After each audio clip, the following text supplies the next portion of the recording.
everyone, welcome back to Login Helps. In today's video, I'm going to show you how to reset your JPay account's password. Keep watching the video till the end without skipping, and don't forget to subscribe to our channel by hitting the subscribe button. Press the bell icon so that you'll never miss another update from us. To reset your JPay account's password, when you've forgotten it, go to your web browser and click it open. You can open any web browser you want. Now, type in www.jpay.com and press the enter on your keyboard. You'll be taken to the official website of JPay. From this page, go and click on the login button at the upper right corner. Now, in the login box, enter your email address first and then move on to the next field where it says password. If you happen to remember your password, go ahead and enter it right there in the box. But if you want to reset your password, click on forgot your password. On the next page, you'll need to enter your email address one more time since you'll be receiving a reset link on your email.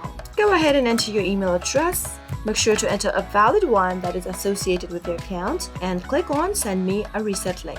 After you do that, an email with an instruction on how to reset your password will be sent to your email. You can simply go and check your email and click open the email that you received and click on reset password. After you do that, on the next page, you'll be able to select a new password for your account. That is how you can easily reset your password for your JPay account. If you happen to forget it over time, I hope the tutorial was helpful to you. If it was in any way, go ahead and give it a thumbs up. Feel free to comment down in the comment box if you have a question or a feedback for us. I'll soon be back with more tutorial episodes. Goodbye till then.